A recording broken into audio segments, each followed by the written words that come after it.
মেয়রহীন অবস্থায় সরকার একটা আপৎকালীন ব্যবস্থাপনা হিসেবে প্রশাসক দিনে এসেছে যারা ব্যুরোক্রেট। ঢাকা শহরে এই মুহূর্তে সবচেয়ে বড় চ্যালেঞ্জ কি, এর সম্ভাব্য সমাধান কি? ঢাকা বাংলাদেশের রাজধানী, আবার একই সাথে বিশ্বের মধ্যে অন্যতম অবাসযোগ্য শহরের তালিকায় ঢাকা সবচেয়ে পেছনের দিকেই থাকে। এখন নতুন একটা সরকার দায়িত্ব গ্রহণ করেছে। এখন এই নতুন সরকার যে ঢাকাটাকে পেয়েছে, এখন এই ঢাকাতে অন্য অনেক সমস্যার সাথে আবার দেখা যাচ্ছে যে প্রায়শই রাস্তার মধ্যে বিভিন্ন ধরনের দাবি দাওয়ানের সমাবেশ হচ্ছে, যার ফলে ঢাকা একটা ট্রাফিক জ্যামও এখন একটা বড় কারণ হচ্ছে। কিন্তু ঢাকা ট্রাফিক জ্যাম বলেন, শীতের এই সময়টাতে প্রচুর বায়ু দূষণ হচ্ছে। আবার এই ঢাকা যে চিরাচরিত যে সমস্যা, সেটার মধ্যে দেখা যাবে যে অনেক এলাকাতে পানি, বিদ্যুৎ, গ্যাসের সমস্যা আছে। সব মিলে যা যা সমস্যা ঢাকা শহরে থাকার কথা সবই পুরো মাত্রাতেই আছে।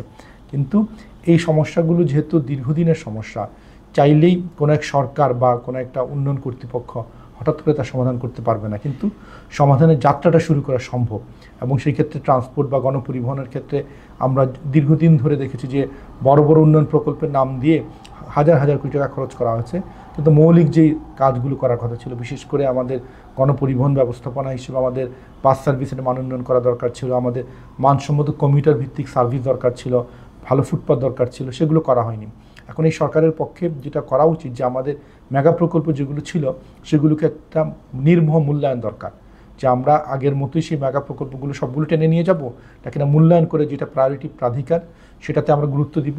পাশাপাশি যেখানে কম খরচে আমরা বেশি বিনিয়োগ পেতে পারি, যেখানে আমরা প্রচুর ভালো বাস আনতে পারি, আমাদের কমিউটার সার্ভিসগুলো বাড়াতে পারি, ফুটপাথগুলোকে যেন অন্তত ব্যবহার উপযোগী করা যায়, যেখানে নিয়ম বহির্ভূতভাবে হকাররা বন্যরা আছেন সেগুলো তাদেরকে সরানো, সব মিলে আসলে কিছু ব্যবস্থাপনাগত সংস্কার দরকার, কিছু ইনফ্রাস্ট্রাকচার দরকার, এবং কিছু মানুষের বিহেভিয়ারাল চেঞ্জ দরকার। তাহলে অন্তত আমাদের ট্রাফিকের ক্ষেত্রে আমরা একটা পরিবর্তন পাবো। ঠিক তেমনি ট্রাফিকের পরিবর্তনের মধ্যে আমরা জলাবদ্ধ থেকে শুরু করে ঢাকার মানসম্মত আবাসন, সেগুলো নিয়ে কাজ করার সুযোগ আছে। আর খুব দ্রুতগতিতে সরকার যেটা করতে পারে, আমাদের ঢাকা যতগুলো পার্ক, খেলার মাঠ আছে সেই সবগুলোকে জনগণের জন্য উন্মুক্ত করে দিতে হবে। আমরা দীর্ঘদিন দেখেছি যে বিগত সরকারের আমলে আমাদের পার্ক, খেলার মাঠ সব দখলে চলে গিয়েছিল, খেলার মাঠ ক্লাবের দখলে। তাহলে একটা সরকার এসেছে, অলরেডি 3 মাস হয়েছে, কিন্তু বড় আকারে যে খেলার মাঠগুলোকে জনগণের কাছে উদ্ধার করে দেওয়া, সেই কাজটাও তেমন একটা দেখা যাচ্ছে না।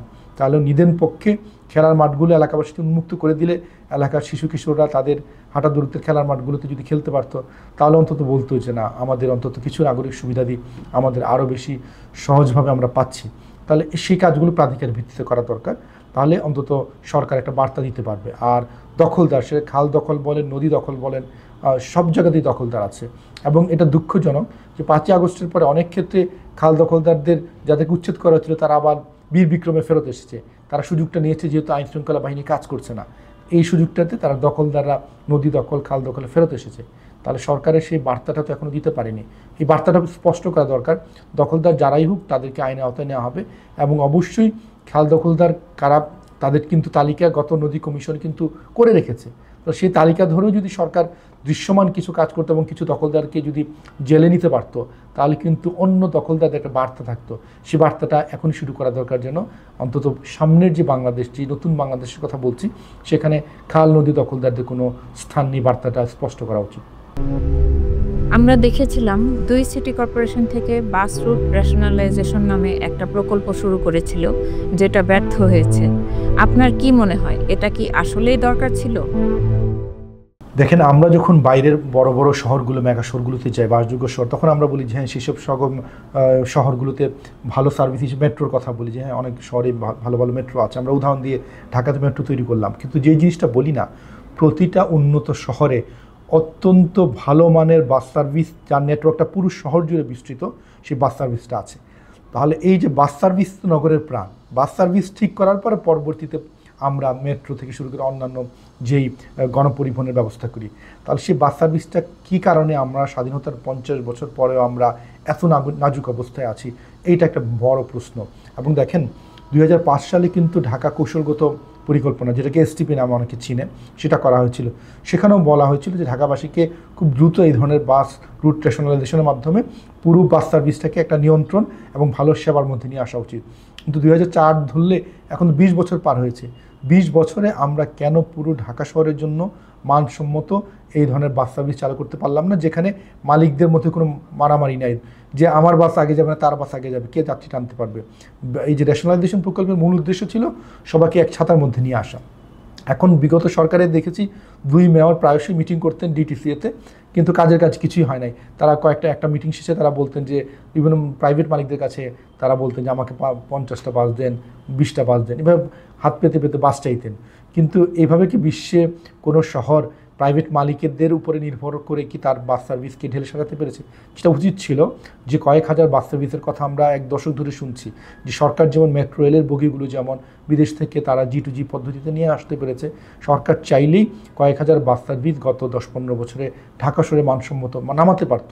তো সেটা করেনি, বরঞ্চ আমাদের ধারণা হয় ভালো বাস সার্ভিস হলে আমাদের যে বড় বড় যে মেগা প্রকল্প সেগুলোর হয়তো এক ধরনের প্রয়োজনহীনতাও সামনে চলে আসতে পারতো। এই জন্যই সরকার বাসটাকে পিছিয়ে রেখেছে, বরঞ্চ মেগা প্রজেক্ট হিসেবে এক্সপ্রেসওয়েকে সামনে নিয়ে এসেছে।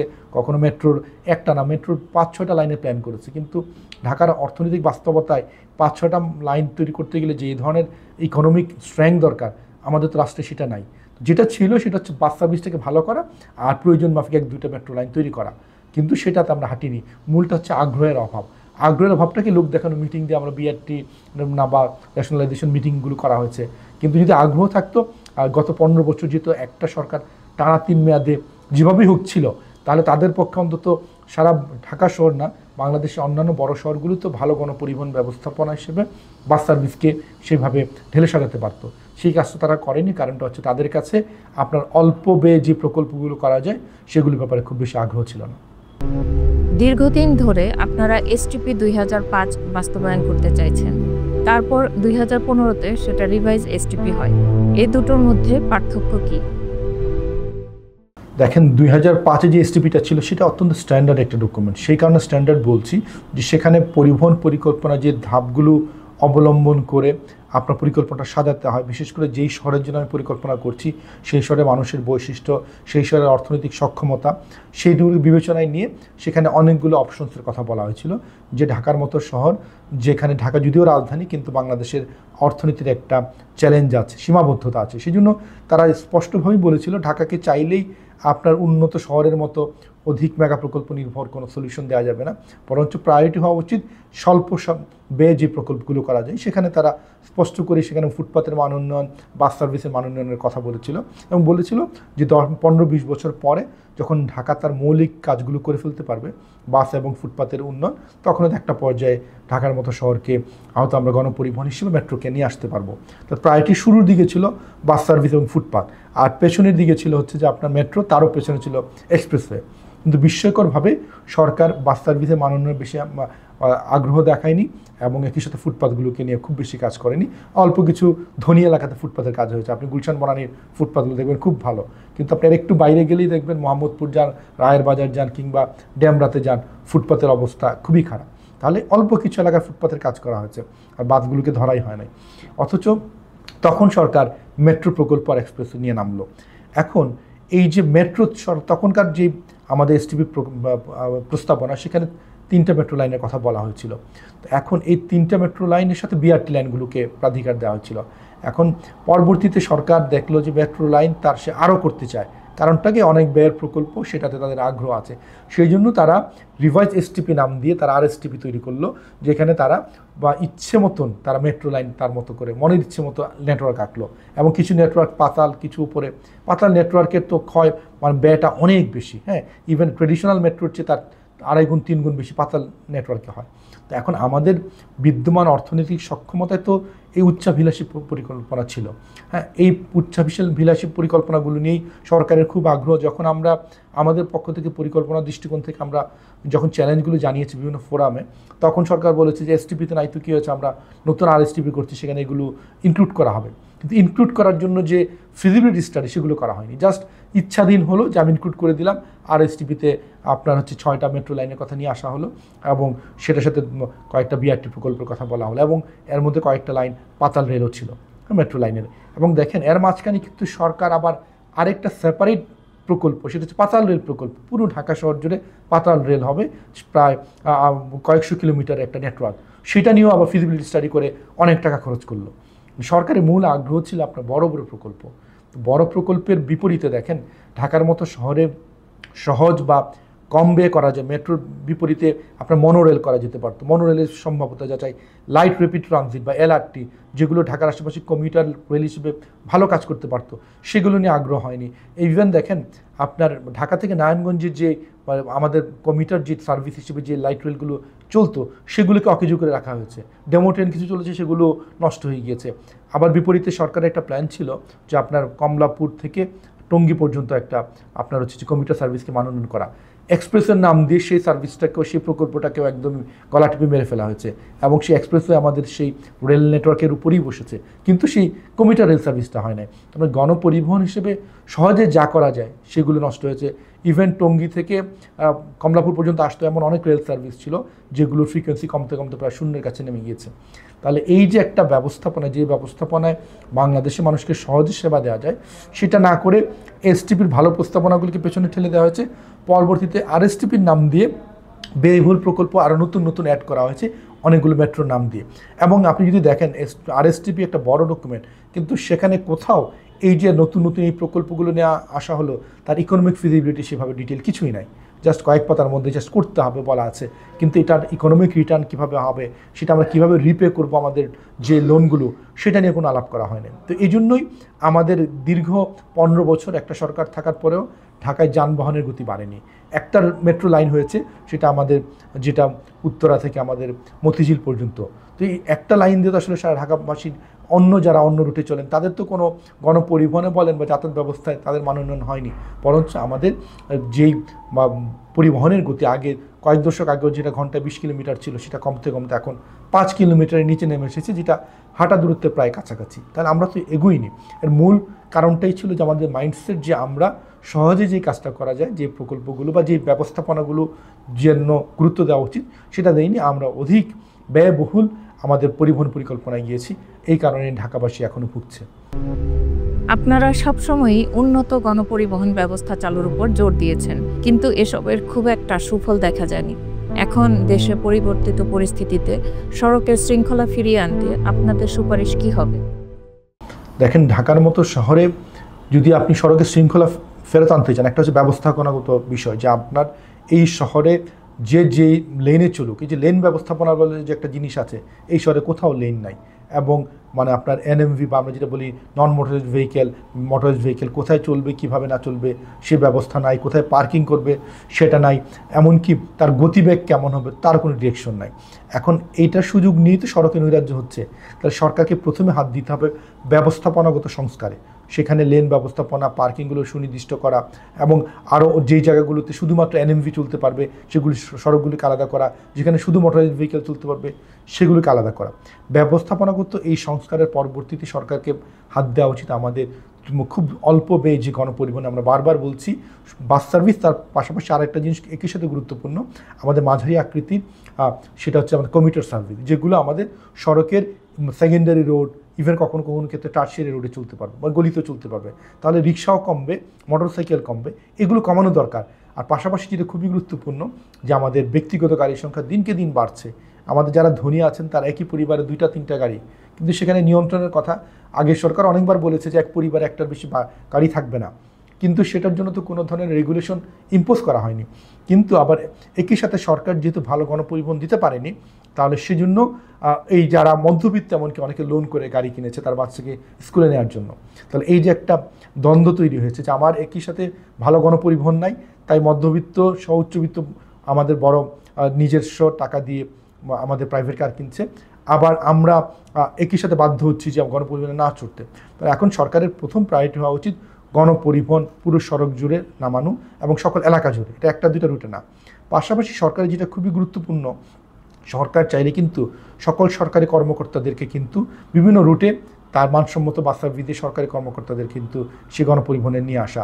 ঠিক তেমনি যারা গার্মেন্টস মালিক, ব্যাংকার আছেন, প্রত্যেকটা আলাদা আলাদা যারা প্রতিষ্ঠান আছে, তারা তাদের এমপ্লয়ীদেরকে কার লোন না দিয়ে, তারা যদি তাদের এমপ্লয়ীদেরকে উৎসাহিত করেন এবং একই সাথে বাধ্য করেন যে কার লোন না দিয়ে আমি আমার প্রতিষ্ঠানের যারা কর্মকর্তা কর্মচারী আছেন তাকে আমরা শহরের বিভিন্ন রুট দিয়ে আমরা রাইড এর ব্যবস্থা করব, তাহলে কিন্তু একটা ব্যাপক পরিবর্তন সম্ভব।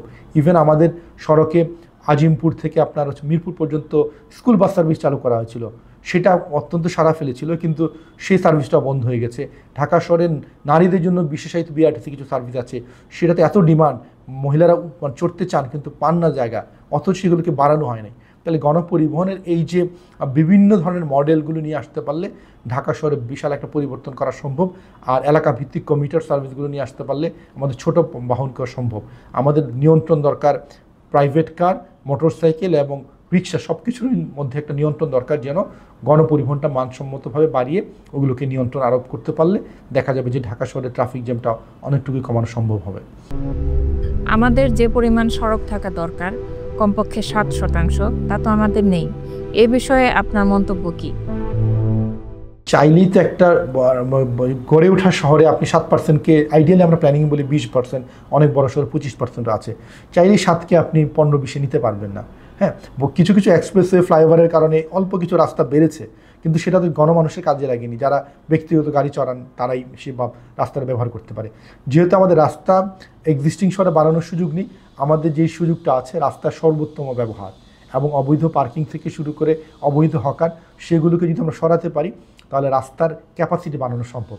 ক্যাপাসিটি বাড়ানোর মাধ্যমে ছোট গাড়ি যদি কমাতে পারি তাহলে এই 7% দিয়েও আমাদের ট্রাফিক জ্যাম একটা পর্যায়ে আমরা কমাতে পারবো। কিন্তু যেহেতু আইডিয়াল সিনারিওটা নাই, সেই জন্য আমাদের পুরোপুরি ট্রাফিক জ্যাম কমানো কঠিন। কিন্তু 7%-এর চেয়েও বড় সমস্যা আমাদের অনেক রাস্তার পাশে অনুমোদনহীনভাবে অনেক বাণিজ্য এলাকা, অনেক কারখানা হয়ে যাচ্ছে বা বহুতল ভবন হয়ে যাচ্ছে, যার ফলে সেই 7% রাস্তা বা ছোটো ছোটো রাস্তার উপরেই কিন্তু এই যে ল্যান্ড ইউজের পরিবর্তনগুলো এবং যেটা অ্যাক্টিভিটি বাড়ছে সেটার উপরে চাপটা অনেক ফেলছে। তাহলে আমরা যদি প্ল্যানিংয়ে যদি কোনো ধরনের ডেভেলপমেন্ট কন্ট্রোল বা উন্নয়ন নিয়ন্ত্রণ না করতে পারি তাহলে 7%-এর উপরে যে চাপটা পড়বে সেটা অনেক বেশি। আমরা বলে থাকি আমাদের ঢাকার ক্যাপাসিটির তুলনায় 4-5 গুণ বেশি পরিবহন আমাদের এই শহরে আছে। তাহলে আপনাকে পরিবহন কমানো যেমন প্রয়োজন আছে, ঠিক তেমনি ল্যান্ড ইউজ এবং ডেভেলপমেন্ট কন্ট্রোলের মাধ্যমে আমাদের সড়কের পাশে যেন ব্যবহার না বাড়ে, আমাদের জন্য চাপটা না বাড়ে, ব্যবহারকারী না বাড়ে, এই ব্যাপারে গুরুত্ব দেওয়া উচিত। আমরা দেখছি যে সড়কে এমন অনেক সড়ক আছে, গ্রিন রোডের মতো সড়ক, যেখানে মানে দিনের পর দিন খালি আপনার প্রাইভেট মেডিকেল ফেসিলিটি বাড়ছে, কিন্তু কোনো পার্কিং নেই, কিচ্ছু নাই। তাহলে আপনার এই চাপটা তো সরাসরি সড়কে পড়বে। এক বসুন্ধরা আপনার শপিং মলটা এমন জায়গায় হয়েছে যেটা পুরো ঢাকা শহরের এই সেন্ট্রাল একটা এলাকাকে অনেকটুকু কলাপস করে দিয়েছে। তাহলে এই যে যদি আপনি পরিকল্পনাকে যদি গাইড না করেন, শুধু রাস্তার সংখ্যার উপরেই কিন্তু ট্রাফিক জ্যাম নির্ভর করে না, আপনি সেই রাস্তা এবং রাস্তার পাশে যে ল্যান্ড ইউজ সেটাকে কীভাবে ব্যবহার করছেন, সেই ল্যান্ড ইউজের উপরে কত আয়তনের ভবন হচ্ছে, ভবনের সাইজটা কেমন, সেখান থেকে অ্যাক্টিভিটি কেমন, সব মিলেই কিন্তু ট্রাফিক আপনি জ্যামের বিষয়টা নির্ভরশীল। এই জন্য পুরো জিনিসটাকে নিয়ে কাজ করার আছে। দুঃখজনক হচ্ছে বাংলাদেশে পরিকল্পনায় ট্রান্সপোর্ট পরিকল্পনার কথা যা বলা হয়, উন্নয়ন নিয়ন্ত্রণের কথা একদমই বলা হয় না। উন্নয়ন নিয়ন্ত্রণ করতে গেলে তখন কখনো কখনো ডেভেলপাররা, কখনো কখনো দেখা যায় কিছু সংখ্যক প্রফেশনালস, তাদের মধ্যে অনেক স্থপতিও আছেন, তারা বলেন যে এই শহরে উন্নয়ন হবে না। আপনার তো রাস্তা নাই, সুযোগ সুবিধা নাই, তাহলে আপনি সেখানে যদি আরও বেশি যদি ডেভেলপমেন্ট অ্যালাউ করেন তাহলে এখন যা নড়া যায় সেটাও তো হবে না। এখন আপনার যানের গতি আছে 5 কিলোমিটারে কম, এমন চলতে থাকলে দেখা যাবে এটা 3 কিলোমিটারের নিচে নেমে আসবে। মেট্রো রেলে এখন খুব ভিড় হচ্ছে, মানুষ মেট্রো রেলে চড়তে পছন্দও করছে, কিন্তু এটা কি কাঙ্ক্ষিত সফলতা আনতে পেরেছে? মেট্রো রেল একটি অত্যন্ত ব্যয়বহুল প্রকল্প এবং সারা পৃথিবীতে মেট্রো রেল সাবসিডির উপর দিয়ে চলে। এখন মেট্রো রেল ঢাকা শহরের জন্য একটা বড় ঘটনা এই কারণে, কেননা খুব দ্রুত গতিতে যে যাওয়া যায়, একটা উত্তরা থেকে মতিঝিলের মতো দূরত্বে খুব অল্প সময়ে যাওয়া যায়। ঢাকাবাসী বিশেষ করে যারা এই লাইনের আশেপাশে আছে তারা সুফল পাচ্ছে। মেট্রো রেলের সুফলটা অনেকেই নিচ্ছেন, এটা সত্য, এই বাস্তবতা আছে। এখন মেট্রো রেলের সুফল যারা নিয়েছেন তারা কিন্তু মেট্রো রেলকে অত্যন্ত সাধুবাদ জানাচ্ছেন। কিন্তু একই সাথে দেখতে হবে শুধু মেট্রো রেলের মাধ্যমে একটা শহরের আপনার টোটাল যে ট্রাফিক ব্যবস্থাপনা বা টোটাল যেই নাগরিক সেবা সেটা নিশ্চিত করা সম্ভব না। আমাদের মেট্রো রেলের সাথে অন্যান্য যে সেকেন্ডারি সার্ভিসের যে কানেক্টিভিটি থাকার দরকার সেটা নিয়ে কাজ হয়নি। আবার মেট্রো রেল মাত্র একটা লাইনে আছে, বা তারা যদি সারাদিনে যদি 50-60 হাজার যাত্রী পরিবহন করতে পারে, অথচ ঢাকার ট্রিপের সংখ্যা কিন্তু 3 থেকে 4 কোটি ডেইলি। আর মেট্রো রেলের শেয়ার তো খুবই অল্প, কিন্তু মেট্রো রেল একটা ওই অর্থে পজিটিভ, যেহেতু সে দেখিয়ে দিয়েছে যে গণপরিবহন ভালো হলে মানুষ এটাতে উঠে। কিন্তু আবার এইটার যে ব্যয়, সেই ব্যয়টা দিয়ে তার অপরচুনিটি কস্ট আছে। এই 30-40 হাজার টাকা দিয়ে ঢাকা শহরে অন্য যা যা করা যেতে পারতো ট্রান্সপোর্টের সেক্টরে, সেটা আমরা কেন করিনি, সেটা একটা বড় প্রশ্ন। ঢাকার মতো শহরে মেট্রো রেল লাগবে, কিন্তু সেটার সংখ্যা 2টা না 7টা 8টা, এইটা বড় প্রশ্ন। কারণ মেট্রো রেলের এখন যে লাইনটা আছে সেই লাইনটা তো ভালো একটা সার্ভিস দিচ্ছে, কিন্তু আপনি দেখেন এয়ারপোর্ট থেকে আপনি কমলাপুর পর্যন্ত কিন্তু আমাদের প্যারালাল একটা আপনার হচ্ছে যে কমিউটার সার্ভিস হিসেবে রেল নেটওয়ার্ক ছিল, কিন্তু সেটাকে আমরা মানন না করে আমরা ঠিক সেম রুটে সেম অ্যালাইনমেন্টে আমরা একটা পাতাল রেল করার প্রকল্প নিয়েছি, যেটা অনেক ব্যয়বহুল। সেই জন্য মেট্রো রেল কোথায় লাগবে কোথায় লাগবে না, কয়টা দরকার, তার অপটিমাম সংখ্যা কেমন, সেটা ইকোনমি কতটুকু নিতে পারবে, এই অ্যানালাইসিস দরকার। মেট্রো রেল একটা হয়েছে, আরও একটা হতে পারে, কিন্তু এই জন্য আর মানেই না পুরো শহর জুড়ে মেট্রো রেলের নেটওয়ার্ক আমি করে পুরো ঢাকাবাসীকে মুক্তি দিব, বরঞ্চ তার ইকোনমিক যে অ্যানালাইসিস সেটা দরকার। আর আমরা বিকল্প হিসেবে যদি আমরা অল্টারনেটিভলি যদি আমরা ভালো বাস সার্ভিস, কোথাও কোথাও যদি আমরা মনোরেল বা কোথাও এলআরটি, কোন কোন অপশন কীভাবে কাজ করতে পারে সেই অপশনগুলো আমাদের এক্সপ্লোর করা উচিত। সেখান থেকে আমাদের সামর্থ্য অনুযায়ী সবচেয়ে বেস্ট অপশনটা নেওয়া উচিত, যেন মানুষ সেই সার্ভিসটাকে অ্যাফোর্ড করতে পারে। কেননা মেট্রো রেলের যে ভাড়া, এটা অনেকের জন্য উচ্চ মূল্য, মানুষ উঠছে বিধায় কিন্তু সেই ভাড়াটা অ্যাফোর্ডেবল এমন না, মানুষের বিকল্প কোনো কিছু না থাকাতেই উচ্চ মূল্যে মানুষ মেট্রো রেলে উঠছে, কিন্তু মানুষের জন্য আরও বিকল্প তৈরি করা দরকার এবং আরও অ্যাফোর্ডেবল বিকল্প হওয়া উচিত। টেকনিক্যাল কারণে ফার্মগেট থেকে বিজয় সরণি পর্যন্ত মেট্রো রেলের গতি কমে গেছে। 1 বছরের মধ্যে এই কারিগরি ত্রুটি দেখা দিল, এর কারণ কি? ঢাকা মানে একটা বড় শহর, কিন্তু ঢাকার মেট্রো রেল কিন্তু জাপানের সংস্থারা এসে করেছে। তাহলে জাপানের মতো উন্নত দেশ যখন একটা মেট্রো রেল করেছে, কিন্তু আমরা দুঃখজনকভাবে দেখেছি যে আমাদের অনেক ক্ষেত্রে মেট্রো রেলের টিকেটিং মেশিন কাজ করেনি। অনেক ক্ষেত্রে এখন শোনা যাচ্ছে যে বিজয় সরণি ফার্মগেটের মাঝখানে টেকনিক্যাল কিংবা কোনো একটা মিসঅ্যাপের কারণে এখন গতি কমাতে হয়েছে। এটা খুবই দুর্ভাগ্যজনক, কেননা বাংলাদেশে এত মানে মডার্ন টেকনোলজিটা অত্যন্ত ব্যয় সাপেক্ষ একটা টেকনোলজি নিয়ে আসা হয়েছে। মাত্র নির্মাণের 1 বছরের মাথায় যা যা আমরা দেখেছি সেটা হতাশাজনকই বলবো, বিশেষ করে যেখানে জাপান ছিল।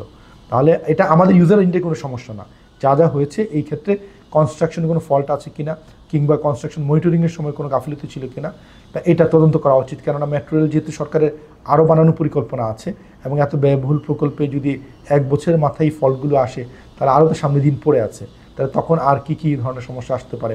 এই জন্য সরকারকে অবশ্যই একটা তদন্ত কমিটি করে দেখা উচিত কার গাফিলতিতে আমাদের নির্মাণের 1 বছরের মাথায় এই ধরনের সমস্যা দেখা দিচ্ছে।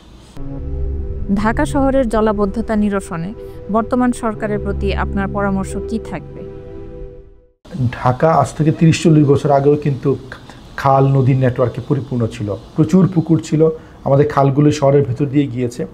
এখন এত ভাইব্রেন্ট একটা শহরকে যখন আমরা গলা টিপে মেরে ফেলেছি, বিশেষ করে উন্নয়নের নাম দিয়ে এমনভাবে পুরো শহরটাকে ডেভেলপ করেছি, আমরা খালগুলোকে কালভার্টে পরিণত করেছি, অনেক জায়গায় আমরা খালগুলোকে মেরে একদম পুরোপুরি মাটি দিয়ে ভরাট করে ফেলেছি। তাহলে তার অবশ্যম্ভাবী পরিণতি হচ্ছে এখন এই অল্প বৃষ্টিতে জলাবদ্ধতা। আমরা নিজস্ব গবেষণায় দেখেছি, আইপির বিভিন্ন গবেষণায় আমরা দেখেছি যে একটা শহরে যেখানে 25 ভাগ সবুজ থাকার কথা, যেখানে অন্তত জলাশয় 10-15 ভাগ থাকার কথা ছিল, সব মিলে জলাশয় এবং সবুজ মিলে 40 ভাগ এলাকা টোটালি ওপেন, যেখানে পানি পড়বে, বৃষ্টির পানি গ্রাউন্ডে চলে যাবে, সেখানে অনেক ওয়ার্ডের 90-95-99 ভাগ কনক্রিটে আচ্ছাদিত। তাহলে এই পানিটা তো পুরোপুরি সারফেস রান অফ হয়, বৃষ্টি হলে সেটা নিচে যাওয়ার কোনো জায়গা নেই, পুরোটাই আমাদের ড্রেনেজের মধ্যে চাপ পড়ে। আর এই ড্রেনেজগুলো আপনি যদি খেয়াল করে দেখেন, অধিকাংশ ড্রেন অত্যন্ত সরু ড্রেন। এই যে বিশাল বিশাল সড়কের আমাদের এত মানুষ, তার এই বিল্ডিং, সেগুলো ক্যাপাসিটি নাই, এবং অনেক ক্ষেত্রেই লোকাল ড্রেনগুলো আপনার সেখানে ময়লা আবর্জনা পরিপূর্ণ, প্লাস্টিকে পরিপূর্ণ, তার যে ক্যাপাসিটি তার 30 ভাগও তো সে ওয়াটার ক্যারি করতে পারে না। আর আলটিমেটলি এই ড্রেন থেকে যে পানিটা খালে যাবে, সেই খালগুলো তো ময়লা আবর্জনা পরিপূর্ণ, দখলে পরিপূর্ণ। তাহলে এই নেটওয়ার্কটা তো মরে গেছে। এখন আমরা যে বৃষ্টিতে যে জলাবদ্ধতায় ভুগি, এটা আমাদের নিয়তি।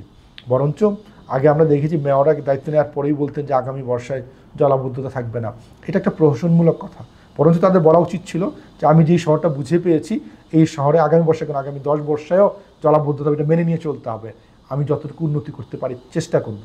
এখন মেয়ররা কিন্তু কখনোই ডেভেলপমেন্ট কন্ট্রোলে রাজধানী উন্নয়ন কর্তৃপক্ষ কিংবা অন্যান্য মিনিস্ট্রিকে কিন্তু বাধ্য করেননি এই শহরটাকে আমাকে ম্যানেজ করতে হয়, আমার জলাবদ্ধতা দায় নিতে হয়। তাহলে কেন যেখানে খাল ভরাট হচ্ছে কিংবা যেখানে ডেভেলপমেন্ট এমনভাবে হচ্ছে যেটা তার ক্যারিং ক্যাপাসিটির বাইরে, বিশাল বিশাল বিল্ডিং হচ্ছে, সেটা ক্যারি করার মতো সেই এলাকার সক্ষমতা আছে কিনা, এইটা নিয়ে তারা কখনো কথা বলেনি।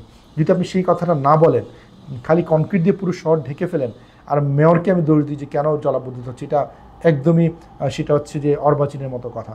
বরঞ্চ শহরের পরিকল্পনায় যে গলতগুলো আছে সেটা চিহ্নিত করা দরকার, যেন আমাদের এক্সিস্টিং যা সবুজ আছে, যা ওয়াটার রিটেনশন এলাকা আছে কিংবা পুকুর আছে, সবগুলোকে রক্ষা করা।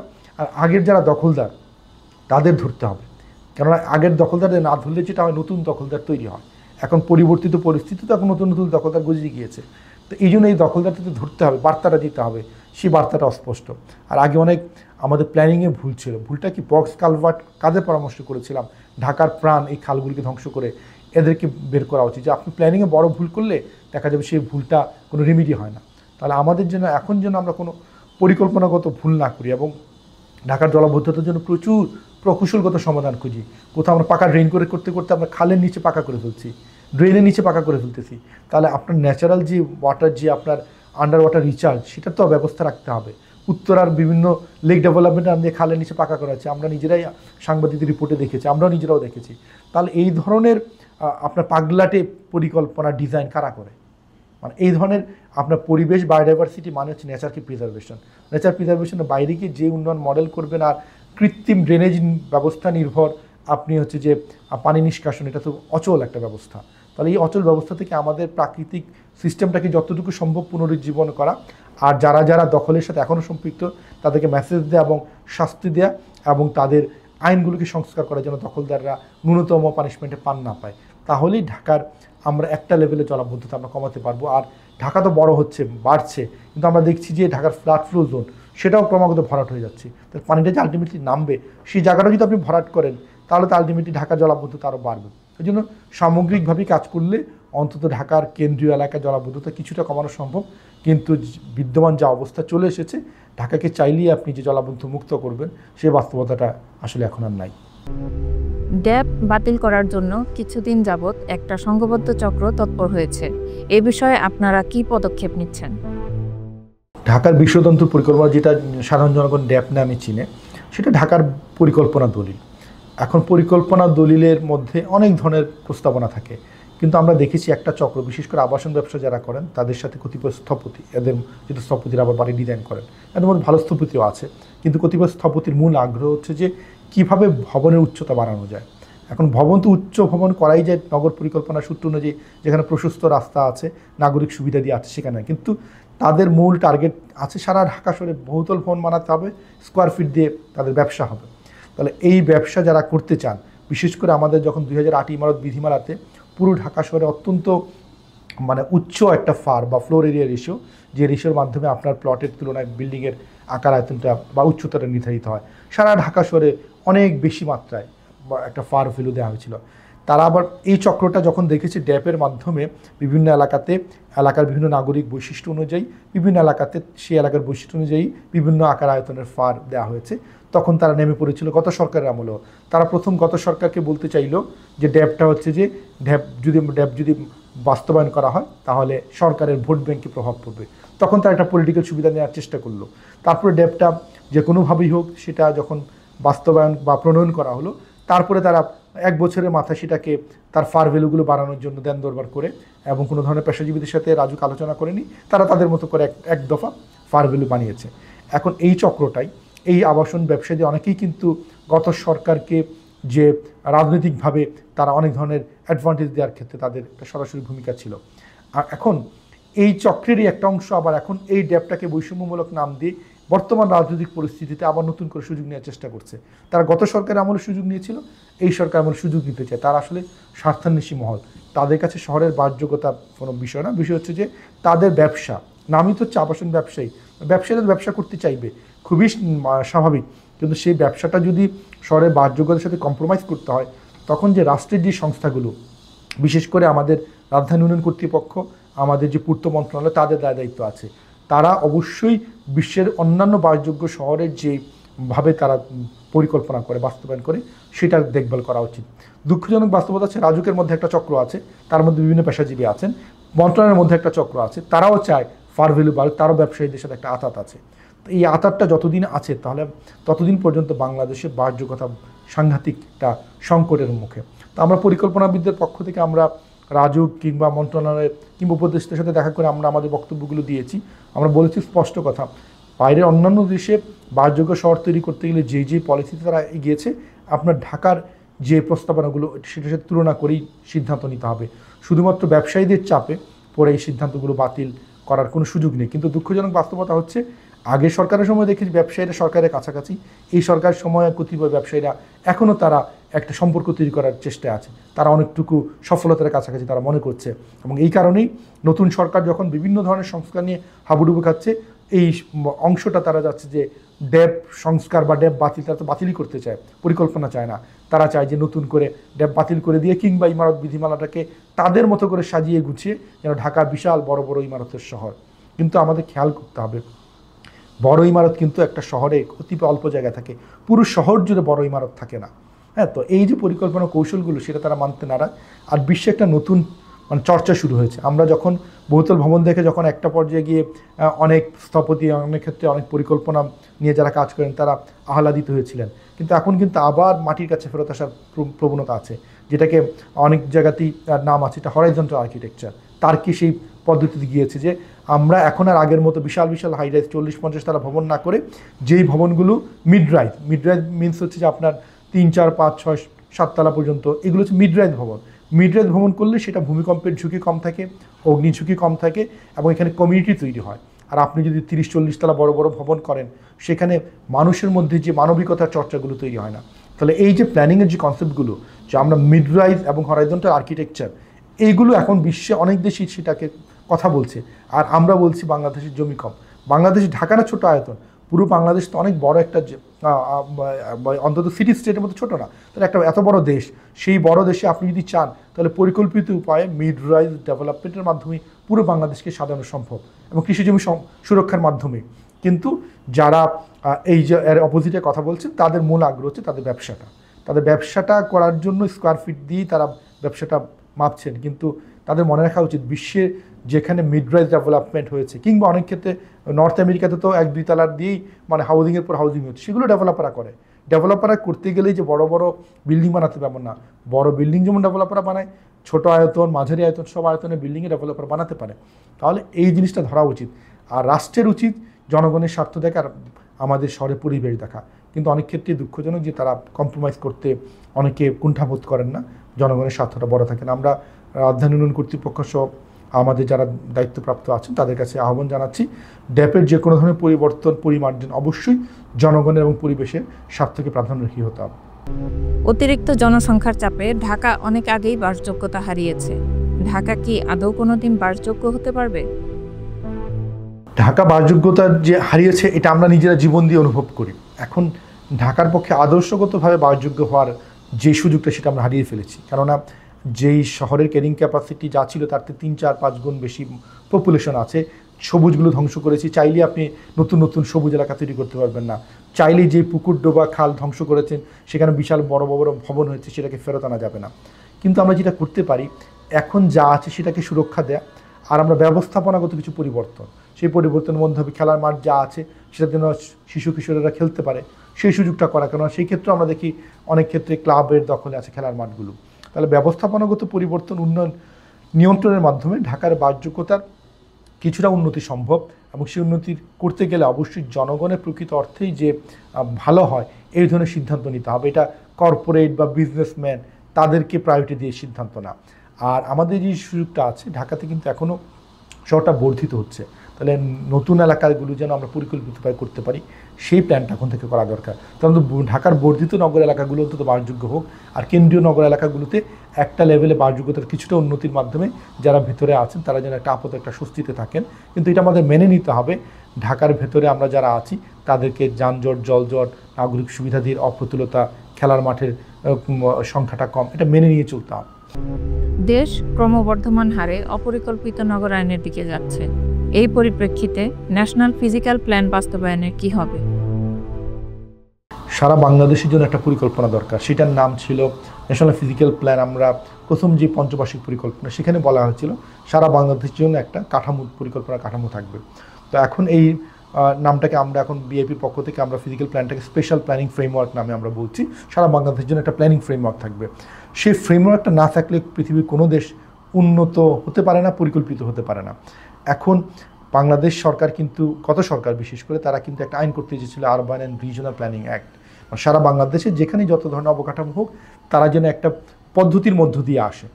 এখন দেখেন, বাংলাদেশে বিভিন্ন মন্ত্রণালয়ের মধ্যে নিজস্ব যে দ্বন্দ্ব, সেই দ্বন্দ্বের কারণেই সেই আরবান অ্যান্ড রিজিওনাল প্ল্যানিং অ্যাক্টটা তারা হতে দেয়নি। তাহলে একটা অ্যাক্টই নাই, মানে আপনি যে একটা হাইওয়ে করে ফেলবেন একটা হাওরের উপর দিয়ে, তাহলে সেটাকে তো একটা আপনার চেক করার জন্য একটা পদ্ধতি থাকা দরকার। আমরা দেখেছি সুনামগঞ্জে অলওয়েদার সড়কের নাম দিয়ে হাওরকে ভরাট করে রাস্তা হলো এবং যার ফলে সুনামগঞ্জ এলাকায় বন্যা বেড়েছে, এটা তো সত্য। তাহলে এই যে ইনফ্রাস্ট্রাকচার হবে, অবকাঠামো হবে, তার তো কাঠামোটা দরকার। সেই কাঠামোটার জন্যই একটা স্পেশাল প্ল্যানিং ফ্রেমওয়ার্ক দরকার। সেটা করতে গেলে অবশ্যই আমাদের যারা পরিকল্পনা কমিশন এবং অন্য মন্ত্রণালয়গুলো তারা যদি সেটাকে যদি মানে ওন না করে, তাহলে শুধুমাত্র প্ল্যানাররা বলছি বিধায় তো এটা হচ্ছে না। তাহলে আমাদের রাষ্ট্রীয় কাঠামোতে সংস্কারের কথা বলছি, কিন্তু কোনো দেশে যদি পরিকল্পনা কাঠামো না থাকে, এই সংস্কারটা না হয়, তাহলে আপনি যত ইকোনমিক মডেল তৈরি করেন, সেই মডেলটা আমাদের পরিবেশ বিধ্বংসী হবে এবং সেটা আমাদের সমাজের মানুষের সাথে একটা সাংঘর্ষিক পর্যায়ে যাবে। এই কারণে দেখবেন গ্রামের মধ্যে একটা ইন্ডাস্ট্রি হয়ে যাচ্ছে, কেউ বাধা দিতে পারছে না, কারণ গ্রামে যে ইন্ডাস্ট্রি হতে পারবে না সেটা তো আপনি কোনো প্ল্যানিং ফ্রেমওয়ার্কের মাধ্যমে নিশ্চিত করতে পারেন নাই। তো এখন ন্যাশনাল প্ল্যানিং ফ্রেমওয়ার্কটা দরকার এবং সারা বাংলাদেশের জন্য একটা স্পেশাল নাম দেন, ভৌত নাম দেন, একটা পরিকল্পনা দরকার। যে পরিকল্পনা ঠিক করবে কোন জেলাতে কী ধরনের পরিকল্পনা হতে পারবে, কোথায় অ্যাগ্রোবেজ ইন্ডাস্ট্রি প্রাধান্য পাবে, কোথাও টার্সিয়ারি ইন্ডাস্ট্রি প্রাধান্য পাবে, কোথায় আমরা ট্যুরিজমের জন্য আমরা সেই এলাকাটাকে তৈরি করব। এই কাঠামোটা তৈরি করলে বাংলাদেশে বড় শহর, সেকেন্ডারি শহর বা জেলা শহরগুলোকে আমরা পরিকল্পনা ছকে নিয়ে আসতে পারবো। পাশাপাশি প্ল্যানিং স্ট্যান্ডার্ডগুলো ঠিক করা দরকার, যে নাগরিক সুবিধাদির মান কেমন হবে। এইগুলো করতে পারলে দেখেন বাংলাদেশের শহরগুলো এখনও বাংলাদেশকে একটা লেভেলে পরিকল্পিত করা সম্ভব। কিন্তু আমরা যেটা করেছি, ঢাকার ভুলগুলো এখন অন্য সেকেন্ডারি শহরে আছে। আপনি শুধু একটু কুমিল্লাতে যান, সেখানেও ঢাকার যা ভুল সব রেপ্লিকেট হচ্ছে। ময়মনসিংহে যান, একই অবস্থা। তাহলে আমরা চাই যে পুরো বাংলাদেশটা একটা কাঠামোতে তৈরি হোক, পরিকল্পনা কাঠামো। সেই কাঠামো অনুযায়ী যেন সারা বাংলাদেশের নগরায়নটা এবং যে কোনো উন্নয়ন হয়, তাহলে নগরায়নের পাশাপাশি এই ফ্রেমওয়ার্কটা হলে গ্রামীণ এলাকাগুলো রক্ষা করবে। আমরা দেখি যে নগরের সেবা সংস্থাগুলোতে সবসময় সুশাসনের একটা ঘাটতি থাকে। রাজনৈতিক পট পরিবর্তনের পরে এই অবস্থার কি কোনো পরিবর্তন হয়েছে বা হবে বলে মনে হয়? আমাদের এই যে পট পরিবর্তন হলো রাজনৈতিকভাবে, সেখানে কিন্তু বড় আকারে এখনও আমরা প্রাতিষ্ঠানিক সংস্কার দেখিনি। প্রাতিষ্ঠানিক সংস্কার না হলে আমরা যেটা বলছি যে বিভিন্ন সংস্থাসমূহের মধ্যে যোগাযোগহীনতা বা সমন্বয়হীনতার অভাবের কারণে আমাদের টাকার লুটপাট হচ্ছে, আর আমাদের কাজগুলো আমাদের সার্বজনীন কল্যাণ নিয়ে আসতে পারছে না। এই জন্য বিশেষ করে নগর এলাকা তো 40-50টা সংস্থা তো প্যারালালি কাজ করছে। তো এই 50টা সংস্থার মধ্যে যদি সমন্বয় না থাকে, তাহলে তো একই ঘটনা পুনরাবৃত্তি হবে। এখন এই সংস্থাগুলোর মধ্যে সমন্বয় আনার জন্য উদ্যোগ বা সংস্কার কমিশনে এখনও আমরা সেভাবে দেখিনি যে আমাদের নাগরিক সুবিধাদির ক্ষেত্রে আন্তঃসংস্থা সমন্বয়ের ক্ষেত্রে যে কী কী ধরনের প্রস্তাবনা, সেটা এখনও সেভাবে আলোচনায় আসেনি, কিন্তু এটা আসা দরকার। কেননা নগর এলাকায় যেমন জিডিপির প্রাণকেন্দ্র, নগর এলাকা একই সাথে বাংলাদেশের প্রচুর মানুষকে ধারণ করে। এই মানুষগুলো যদি ভালো না থাকে, তাহলে তো দেশ ভালো থাকবে না। তাহলে আন্তঃসংস্থা সমন্বয়ের জন্য আমরা জানি যে আমাদের একটা বিভিন্ন কমিশন কাজ করছে বা বিভিন্ন ধরনের টিম হয়েছে। একটা টিম হচ্ছে আপনার অ্যাডমিনিস্ট্রেটিভ রিফর্ম। তাহলে অ্যাডমিনিস্ট্রেটিভ রিফর্ম যারা কাজ করছেন, তাদের একটা এজেন্ডা হওয়া উচিত যে আমাদের নগর এলাকাতে যে সেবা সংস্থাগুলো কাজ করছে, সেই সেবা সংস্থাগুলোর মধ্যে সমন্বয় কীভাবে করা যায় এবং সমন্বয়ের কাঠামো কীরকম হবে। আমাদের যদিও ঢাকার ক্ষেত্রে ঢাকার ডিটেল এরিয়া প্ল্যান যখন তৈরি করা হয়েছে, সেখানে কিন্তু আপনার সিটি গভর্নমেন্ট বা নগর সরকারের কথাগুলো এসেছে। এখন নগর সরকার তো ইতিপূর্বে যখন আমাদের রাজনৈতিক সরকার ছিল, তারা তো আগ্রহী হয়নি। তাহলে এই সরকার যদি নগর সরকারের কাঠামো শুধু ঢাকার জন্য না, বিভাগীয় বা বড় শহরগুলোর জন্য করতে পারে, তাহলে নগর সরকারের আন্ডারে যদি অন্যান্য সেবা সংস্থাগুলো দায়িত্বশীল এবং জবাবদিহিতার নিশ্চিত করা যায়, তাহলে কিন্তু আমাদের সকল প্রকল্পগুলো সিনক্রোনাইজড হবে। তখন আমরা দেখতে হবে না যে একটা রাস্তা আপনি খনন করলেন, পরে সেটা ঠিক করলেন, আবার 2 দিন পর আরেকটা সংস্থা আবার কাটতে আসলো। তাহলে এই যে পুনরাবৃত্তিগুলো এবং এতে জনভোগান্তি এবং টাকার অপচয়, সেটাকে রোধ করা যাবে। এই জন্য নগর সংস্থার কাঠামো এই অ্যাডমিনিস্ট্রেটিভ রিফর্মের অংশ হিসেবে যদি আমরা নগর এলাকার জন্য করতে পারি, শুধু ঢাকা কেন্দ্রিক না, বাংলাদেশের সকল নগর এলাকা কেন্দ্রিক, তাহলে মনে হয় আমাদের যে সংস্থার সমন্বয়হীনতার যে গল্পটা আমরা বছর পর বছর ধরে শুনে আসছি, সেখান থেকে অন্তত আমরা বেরোতে পারবো। আমাদের পৌরসভাগুলো সবসময় ধুকে ধুকে চলে, ফলে নাগরিকরা কাঙ্ক্ষিত সেবা পায় না। এর কারণ কি ও সমাধানে করণীয় কি? পৌরসভাগুলো বাংলাদেশে তো এখন প্রায় 330টার মতো পৌরসভা আছে। সেই পৌরসভাগুলোতে একটা হচ্ছে যে আপনার তার বাজেট সংকট আছে। কারণ আমাদের যে পৌরসভার এলাকাতে যেই আপনার ট্যাক্সগুলো কালেক্ট করা হয়, সেগুলো সেন্ট্রাল গভর্নমেন্ট ফান্ডে চলে আসে। পৌরসভা তার নিজস্ব যেই কিছু খাত আছে, সেখান থেকে কিছু তারা ট্যাক্স ফি তারা কালেক্ট করে। তাহলে তাদের যদি বাজেট না থাকে, তাদের উন্নয়ন করবে, এটা একটা সমস্যা। 2 নম্বর হচ্ছে পৌরসভাগুলোতে আপনার প্রয়োজনীয় পেশাজীবী, বিশেষ করে পরিকল্পনাবিদদের একদমই সংখ্যাটা দুর্বল। 330টা পৌরসভাতে এখন নামমাত্র হয়তো 20-25টা পৌরসভাতে পরিকল্পনাবিদ কাজ করছে। তাহলে যে প্রতিটা পৌরসভাতে কিন্তু প্রচুর উন্নয়ন কর্মকাণ্ড হয়, তাহলে সেই উন্নয়ন কর্মকাণ্ডগুলো কোথায় হবে, কিভাবে হবে, সেটা জনগণের কাছে কীভাবে আমরা নাগরিক সুবিধাতে পৌঁছে দিতে পারবো, সেই ফ্রেমওয়ার্কটা নাই। আবার পৌরসভার কোনো মাস্টার প্ল্যানও নাই, মাত্র 5টা পৌরসভার মাস্টার প্ল্যান গেজেট করা হয়েছে। অথচ বাংলাদেশে কিন্তু 250-র উপরে পৌরসভার জন্য মাস্টার প্ল্যান তৈরি করা হয়েছিল, কিন্তু শুধুমাত্র সরকারের সদিচ্ছার অভাবে গ্যাজেটগুলো হয়নি। গ্যাজেট না হওয়াতে সেগুলো বাধ্যবাধকতায় পড়ে না। তাহলে আমরা যদি স্বাধীনতার 50 বছর পরেও পৌর এলাকার জন্য একটা নগর পরিকল্পনা না থাকে, তাহলে পৌরসভাতে যে বিল্ডিংগুলো হচ্ছে কীভাবে হচ্ছে?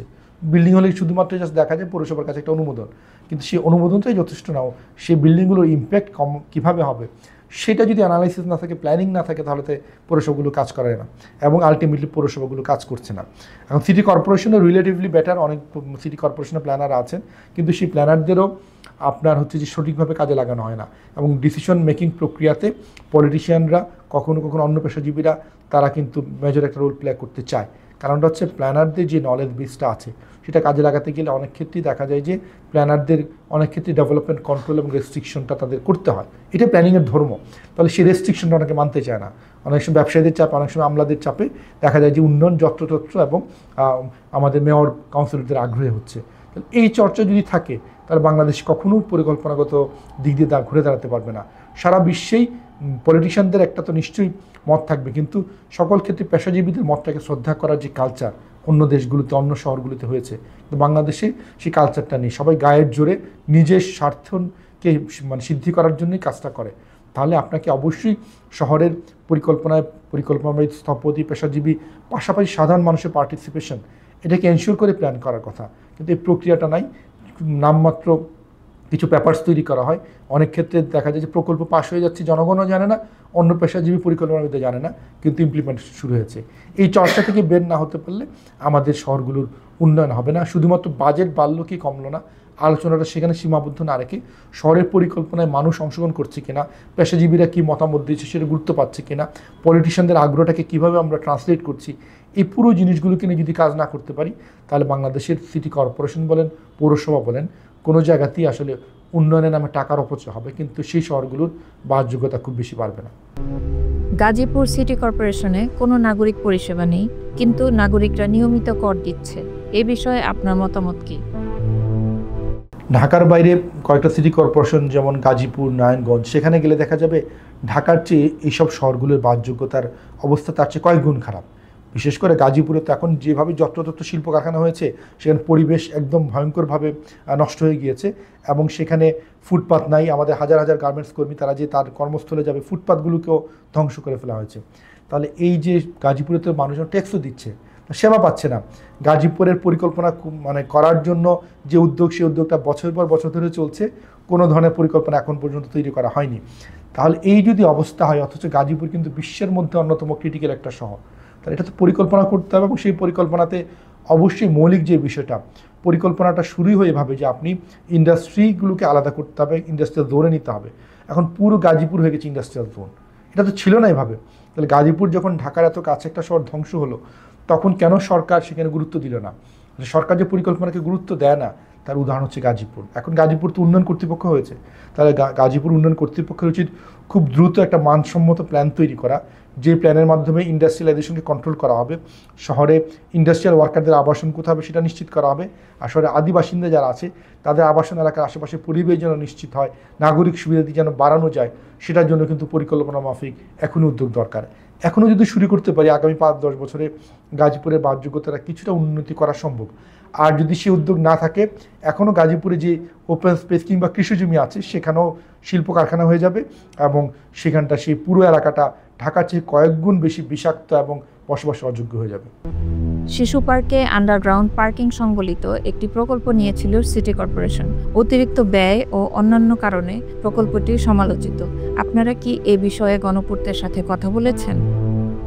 ঢাকার শিশু পার্ককে মান উন্নয়ন বা উন্নয়নের নাম দিয়ে, প্রকল্পের নাম দিয়ে 6 বছর ধরে পার্কটা বন্ধ। এখন এই পার্কটাকে বন্ধ করার পেছনে প্রথম যেটা আমাদের যে স্বাধীনতা স্তম্ভের আশেপাশে যে উন্নয়ন প্রকল্প, বিশেষ করে মুক্তিযুদ্ধ মন্ত্রণালয়ের নাম দিয়ে তারা বললো যে আন্ডারগ্রাউন্ড পার্কিং করতে দিতে হবে। এখন শিশু পার্কের কিন্তু আইন, যে আমাদের যেটা ওপেন স্পেস এবং প্লেগ্রাউন্ডের রিলেটেড আইন 2000 সালে বলা আছে, সেটা শ্রেণী পরিবর্তন করা যাবে না। এখন পার্ক নিচে যখন আন্ডারগ্রাউন্ডে আপনি বিশাল আকারে পার্কিং করবেন, তখন কিন্তু আমাদের শহরে যে আন্ডারগ্রাউন্ডে ওয়াটার রিচার্জ, সেই ওয়াটার রিচার্জের ক্ষেত্রে কিন্তু সাংঘাতিকভাবে আমরা বিপন্ন অবস্থায় আছি। তাহলে সেই যে ওয়াটার রিচার্জ ক্যাপাসিটি আরও কমে যাবে।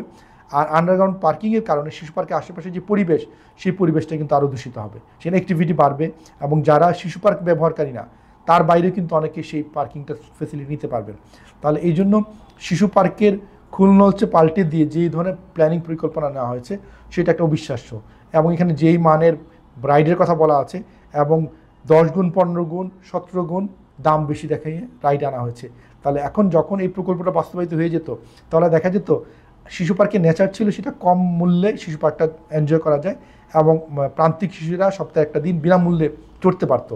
আপনারা নিশ্চিত থাকতেন যদি 600 কোটি টাকা দিয়ে এই পার্কের উন্নয়ন প্রকল্প শেষ হতো, তারপরে দেখা যেত সমাজের উচ্চবিত্ত উচ্চ মধ্যবিত্ত ছাড়া সাধারণ মানুষ যে রাইডগুলো চড়বে সেটা চড়তে পারতো না, কারণ থেকে অনেক উচ্চ ফিটা হচ্ছে আপনার এই যে এত উচ্চ ব্যয়ে যে উন্নয়ন প্রকল্প। শিশু পার্কটাকে ন্যাচারাল যতটুকু রাখা যায়, যেটা আগে ডিজাইনে ছিল প্রায় ন্যাচারাল ছিল, অনেক মানুষ খোলামেলা একটা পরিবেশ ছিল, এখন প্রচুর কনক্রিটের এলিমেন্ট এখানে নিয়ে আসা হয়েছে অন্য অনেক পার্ক ওপেন স্পেসের মতো। রাইডগুলিকে অনেক ব্যয়বহুল করার একটা পায়তারা চলেছে, যার ফলে দেখা যেত যে এটা সাধারণ মানুষের পার্ক থাকতো না। এমনিতেই ঢাকা শহরে প্রচুর পার্ক আছে, দেখবেন সবগুলি উচ্চ মূল্যের, যেটা বলা হয় ফ্যান্টাসি পার্কে তো নিম্নবিত্ত মধ্যবিত্ত যেতে পারছে না। তাহলে সাধারণ মানুষের পার্কগুলোকে এইভাবে যে শ্রেণী পরিবর্তন, ক্যাটাগরি পরিবর্তন, এটা ভয়ঙ্কর একটা অপরাধী বলবো। আপনি চাইলেই যে পার্কটা সার্বজনীন সেটাকে আপনি নষ্ট করে দিতে পারেন না। ঢাকা শিশু পার্কের ক্ষেত্রে সেটাই হয়েছে। শিশু পার্ক নিয়ে গণপূর্তের যেটা ইমিডিয়েটলি করা উচিত, পুরো পার্কের যে ডিজাইনটা আছে সেই ডিজাইনটাকে একদম নতুন করে বসা উচিত এবং এই পার্কটার উন্নয়ন ব্যয়টা কমিয়ে যেন স্বল্প সময়ে পার্কটাকে ব্যবহার উপযোগী করা যায় সেটা নিয়ে তাদের উদ্যোগ নেওয়া উচিত। আমরা পেশাজীবীদের পক্ষ থেকে তাদের প্রস্তাব দিব যেন এই পার্কের উন্নয়ন যেই প্ল্যানটা করা হচ্ছে এটা যেন আমাদের কাছে নিয়ে আসা হয়। এটা দুঃখজনক বিষয়, শিশু পার্কের উন্নয়ন পরিকল্পনা, ইভেন আপনার উসমানী উদ্যানের উন্নয়ন পরিকল্পনা বা রমনার গোস্বা নিবারণীর পার্ক, কোনো উন্নয়ন পরিকল্পনায় কিন্তু পেশাজীবী বা সাধারণ মানুষ কারো কাছে কিন্তু প্ল্যানটা শেয়ার করা হয়নি। এবং সারা পৃথিবীতেই এই ধরনের পাবলিক স্পেসের উন্নয়ন পরিকল্পনায় পেশাজীবী এবং সাধারণ মানুষের কাছে উন্মুক্ত করে তাদের মতামতের সাপেক্ষে কিন্তু চূড়ান্ত প্রকল্প ডিজাইনটা নিশ্চিত করা হয়। কিন্তু বাংলাদেশে তারা গত সরকারটা ধার ধারেনি, মানুষকেও মূল্যায়ন করেনি, পেশাজীবীদের মূল্যায়ন করেনি, যার ফলে এই ধরনের 600 কোটি টাকার প্রকল্প এসেছে এবং সেখানে অনেক টাকা নয়ছয় হয়েছে এবং দিন শেষে বছরের পর বছর ধরে বিভিন্ন পার্ক প্লেগ্রাউন্ড বন্ধ থেকেছে। এখন তো কোনো সিটি কর্পোরেশনে মেয়র নেই, প্রশাসক আছে, কিন্তু নাগরিকদের সেবা প্রদানের ক্ষেত্রে এর কি কোনো কার্যকারিতা আছে? তো এখন মেয়রহীন অবস্থায় সরকার একটা আপৎকালীন ব্যবস্থাপনা হিসেবে প্রশাসক নিয়ে এসেছে যারা ব্যুরোক্রেট। প্রশাসক হিসেবে ব্যুরোক্রেটের বাইরে কিন্তু জনগণের কাছে আস্থাশীল যারা রাজনীতির সাথে জড়িত কিংবা সাধারণ মানুষ, সিভিল সোসাইটি, তাদেরও কাউকে বিবেচনা করা যেতে পারত, কিন্তু পুরোটা আমলা নির্ভর হয়েছে। এখন স্থানীয় সরকারের মূল শক্তি হচ্ছে যে জনগণের সাথে স্থানীয় সরকারের জনপ্রতিনিধি সম্পর্ক, সেই সম্পর্কে জায়গাটা দুর্বল হয়ে যায়। কিন্তু প্রশাসকও যদি নৈতিক জায়গা ভালো থাকে তাহলে তার পক্ষে কিছু কাজ করা সম্ভব, কিন্তু আলটিমেটলি এটা সলিউশন না, বরঞ্চ সরকারকে যেটা করতে হবে খুব দ্রুত এই নির্বাচনগুলোর দিকে হাঁটতে হবে। ন্যাশনাল ইলেকশন বা সংসদ নির্বাচন হয়তো অনেক দূরের ব্যাপার হতে পারে, কিন্তু স্থানীয় সরকার নির্বাচনগুলো যদি তাড়াতাড়ি করা যায় সেটা একটা ব্যবস্থাপনা অংশ হতে পারে। কিন্তু অন্তর্বর্তী সময়ের জন্য হিসেবেও প্রশাসক হিসেবেও কিন্তু আপনার হচ্ছে জনপ্রতিনিধি না পাক, কিন্তু আমাদের জনগণের কাছে গ্রহণযোগ্য মানুষকে দিলে জনগণের পাসটা বুঝতে পারবে। ব্যুরোক্রেটদের কাছ থেকে সেই অংশটা সবসময় পাওয়া যায় না। তার জন্য আমরা মনে করি যে সিটি কর্পোরেশনগুলোকে আমাদের সাধারণ জনগণের প্রতিনিধি হতে পারেন এমন মানুষকে যদি সিলেক্টিভ পদ্ধতিও নেওয়া হয় সেটা প্রশাসকদের চেয়ে ভালো কাজ করবে। আর প্রশাসকরা যতদিন কাজ করবেন তাদের তো টার্মস অফ রেফারেন্স হিসেবে স্থানীয় সরকারের আইন আছে 2009, সে অনুযায়ী তারা যদি কাজ করতে পারেন তাও সার্ভিস দেওয়া সম্ভব। কেননা একা প্রশাসক না, কর্পোরেশনে তো বিভিন্ন পর্যায়ে একটা সিস্টেম দাঁড় করানো আছে।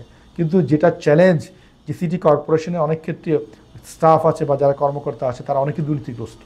এই দুর্নীতিগ্রস্ত যারা আছেন তাদেরকে চিহ্নিত না করলে এক্সিস্টিং সেট আপে যে আপনি খুব বেশি ভালো মানের সার্ভিস পাবেন সেটা না, বরঞ্চ এদের মধ্যে কারা দুর্নীতিগ্রস্ত তাদেরকে চিহ্নিত করে ব্যবস্থা নেওয়া উচিত এবং তাদের রিপ্লেসমেন্ট হিসেবে ভালো কর্মকর্তা কর্মচারীদের নিয়োগ দেওয়া উচিত এবং সবাইকে জবাবদিহিতার মধ্যে নিয়ে আসা উচিত।